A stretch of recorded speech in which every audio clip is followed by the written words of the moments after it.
এই মুহূর্তে নন্দীগ্রাম জ্বলছে, কিন্তু এর পেছনে কারণটা কি, রহস্যটা কি? যে ভদ্রমহিলা খুন হয়েছেন, কেন খুন হয়েছেন, এবং সেই ভদ্রমহিলার ছেলে, যার বউ দীর্ঘদিন আগে তাকে ছেড়ে চলে যায়, সেই ছেলেটিকে হঠাৎ করে এই খুন হওয়ার পরে কেন গায়েব করে দিয়েছে শুভেন্দু অধিকারী, বিস্তারিত শুনবো। সেই ফ্যামিলিরই একজন সদস্য বা রিলেটিভ, তিনি ফোন করে আমাকে জানিয়েছেন সত্যটা। কারণ সমস্ত রকম গদি মিডিয়া খবরটাকে অন্যরকমভাবে দেখানোর চেষ্টা করছে, তৃণমূল বিজেপি।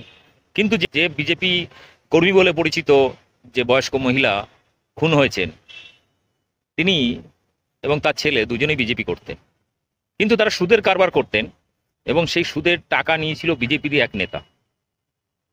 সেই টাকা দিচ্ছিল না বলে তাদের সাথে ঝামেলা চলছিল, এবং গতকাল সেই নিয়ে ঝামেলা চলে, এবং সেই ঝামেলা চলাকালীন সেই বিজেপি নেতা মাথায় আঘাত করে মহিলার, তাতে মারা যান। কিন্তু তারপরে সকাল 7টা-8টা পর্যন্ত সেখানে স্বাভাবিক জীবনযাপন চলে, দোকানপাট বাজার সব কিছু খোলা থাকে।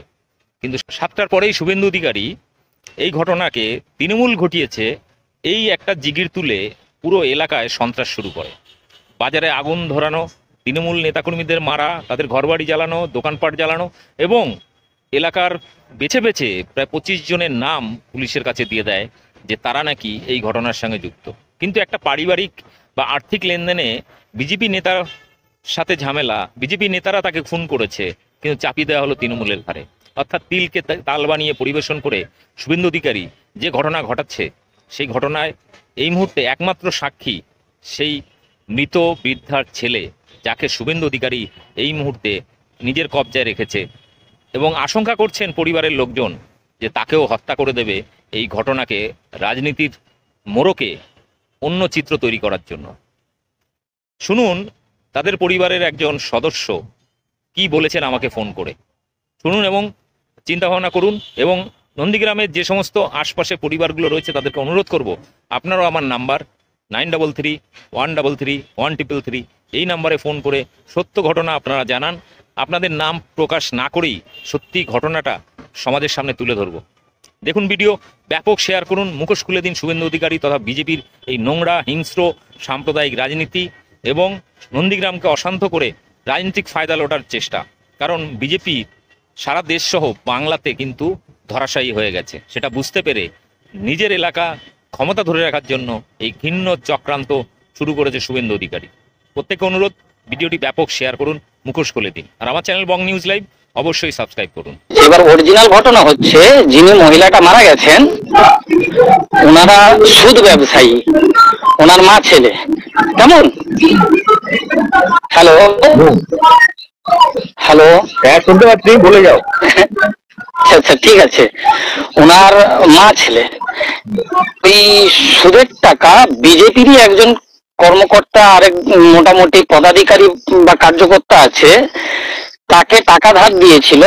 সেই টাকাটা এরা মা ছেলে চায়, দীর্ঘদিন ধরে ও টাকা দিতে চায়নি, সে প্রভাব দেখিয়ে বিজেপির দেখিয়ে এরাও বিজেপি করত, কিন্তু এরা এমনি সেভাবে সক্রিয় কর্মী না, কিন্তু যাকে ধার দিয়েছিল সে হচ্ছে বিজেপির সক্রিয় একজন। এবার ওই ছেলেটার সঙ্গে ওদের একটা গন্ডগোল হয়, দুজনে টাকা দেয়নি বলে সুদের টাকা। গতকাল রাত্রে বিজেপির একটা ফিস্ট ছিল রাত্রে ওদের, তো ওই ছেলেটাকে ওই ফিস্টে খাওয়ার জন্য ডেকেছে। ওই ছেলেটা যায়নি, ছেলেটাকে বাড়ি থেকে নিয়ে গেছে, নিয়ে গিয়ে ওখানে মেরেছে, মেরে ধরে ওকে আটকে রেখে ওকে বলছে তোকে সুদের টাকা দিতে পারবে না, তোকে এই আসল টাকাটাই নিতে হবে। দীর্ঘক্ষণ ওখানে যখন আটকে রেখেছে, মেরেছে ফেলেছে, ওর মা যখন দেখছে যে বাড়িতে আসছে না, ওর মা ওইখানে গেছে। ওর মা যখন গিয়ে দেখেছে যে তার ছেলেকে মেরেছে ফেলেছে, আটকে রাখছে, ওর মায়ের সঙ্গে তর্কাতর্কি হয়। তখন ওই যে যে সুদ মোটামুটি দিয়েছিল ও লাঠি নিয়ে মেরেছে ওর মাকে, ওর মার মাথায় যা লেগেছে, ওই আচমকা কিভাবে মারা গেছে রাত্রে। এটা তো আকস্মিক, মানে আচমকা একটা দুর্ঘটনা যেটা বলতে পারেন।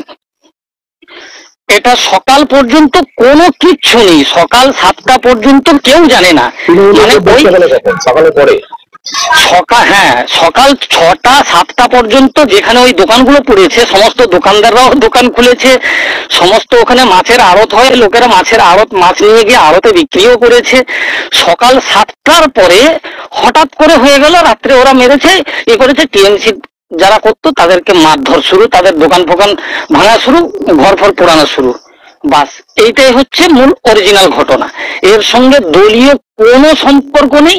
এবং বর্তমানে যে 25 জনের নাম লিস্ট দিয়েছে, পুরো নন্দীগ্রামের মোটামুটি 1 নম্বর ব্লকের যত নেতৃত্ব আছে টিএমসির সবার নাম দিয়েছে। আমাদের অঞ্চল থেকে 3 জন, পাশের অঞ্চল থেকে আরো 4 জন, এইরকম করে অর্থাৎ গোটা নন্দীগ্রামকে সে মোটামুটি হাতের মুঠোয় রাখতে চায়, এদেরকে তুলে দিয়ে খোলা মাঠে খেলতে চায়। এটা হচ্ছে তার পরিকল্পনা।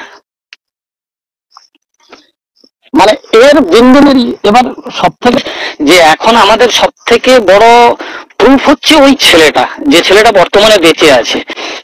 ওই ছেলেটাকে না বাঁচাতে পারলে ও শুভেন্দু মেরে দিবে, কারণ প্রমাণ লোপাটের জন্য ও শুভেন্দু মেরে দিবে। যেমন ভাবে এর আগে বিধানসভার পরে দেবব্রত মাইতিকে মানে বেঁচে গেছে, জেনারেল বেডে নিয়ে আসার পরে ওকে মেরে দিয়েছে, তেমন একেও মেরে দিবে প্রমাণ লোপাটের জন্য। আর এ বেঁচে থাকলে ওদের মুখ সম্মোচন হয়ে যাবে। তো ওকে মারার আগে ওর কাছ থেকে একটা ভিডিও বার্তা নিয়ে নাও। ও ভিডিও বার্তাটা এখন তো ওদের কবজায় আছে, এখান থেকে রেফার করে তো কলকাতায় নিয়ে গেছে। ওখানে ও শুভেন্দু নিজের আন্ডারে নিয়ে গিয়ে কলকাতায় রেফার করেছে। এবার কলকাতা প্রাইভেট হসপিটাল নিজের আয়ত্তের মধ্যে রেখেছে না পিজিতে আছে, এটা আমি সঠিক এখনো পর্যন্ত জানি না। এখান থেকে নন্দীগ্রাম হসপিটাল থেকে রেফার করে নিয়ে চলে গেছে।